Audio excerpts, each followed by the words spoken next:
এই নিন আপনার পিঠা। আপনি আমার দোকানের প্রথম ক্রেতা, তাই আপনি চাইলে ওই প্রথম পিঠার জন্য টাকা নেব না আমি। যাক, ভালোই হলো। এই নে মা, পিঠাটা খেয়ে বল খেতে কেমন। অনেক মজা মা, তুমিও একটু খেয়ে দেখো।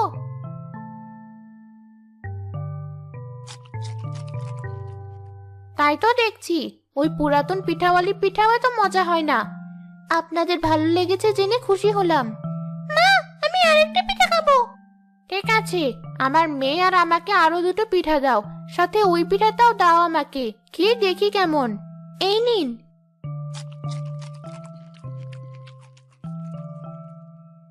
এই পিঠাটাও তো মজার।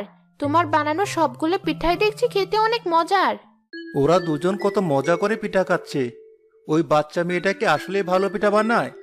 দেখে তো তাই মনে হচ্ছে। চল তো আমরাও গিয়ে দেখি। এখানে যদি ভালো পিঠা পেয়ে যাই তাহলে কষ্ট করে আর আমাদের অত দূর যেতে হবে না পিঠা খাওয়ার জন্য। চল তবে। আমাদের দুজনকে ওই দুটো পিঠা দাও তো। ওই পিঠার সাথে আপনারা দুজন এই গুড়ের তেল পিঠাও নিতে পারেন, খেতে এত মজার। আমি একাই 5টা খেয়ে ফেলেছি। চল তাহলে, দুটো তেল পিঠাও নেই। আমাদেরকে এমন মজার পিঠা খাওয়ানোর জন্য তোমাকে অনেক ধন্যবাদ। আমার মেয়ে জেদ না ধরলে তো আমি এদিকে আসতামই না। তুমি এই শীতে পিঠা বানানো বন্ধ করো না যেন।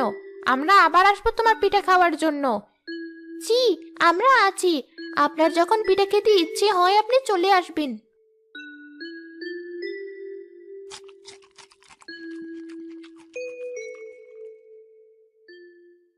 আরে, পিঠাগুলো দেখছি সত্যিই খেতে অনেক মজার ভাই।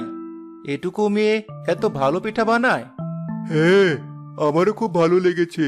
তুই দাঁড়া, আমি আমার অন্য বন্ধুদেরকে ডেকে আনি এই মেয়ের বানানো পিঠা খাওয়ার জন্য। যা যা, তাড়াতাড়ি ডেকে আন, নয়তো আমি সব পিঠা খেয়ে শেষ করে ফেলবো হয়তো।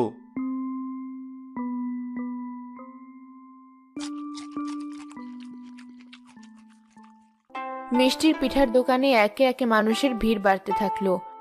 অল্প সময়ের মধ্যে মিষ্টির বানানো সব পিঠা শেষ হয়ে গেল। আমি তো দৌড়াতে দৌড়াতে ক্লান্ত। এত তাড়াতাড়ি সব পিঠা বিক্রি করা শেষ হয়ে যাবে ভাবতেই পারিনি। আমিও না। যাক, ভালোই হলো। মাকে একা ফেলে রেখে বেশিক্ষণ বাইরে থাকতে হলো না। কাল আরো বেশি করে পিঠা বানানোর জিনিস নিয়ে আসতে হবে। হ্যাঁ বোন, তাই করিস। তোর দোকানে এত ক্রেতা হবে কে জানতো।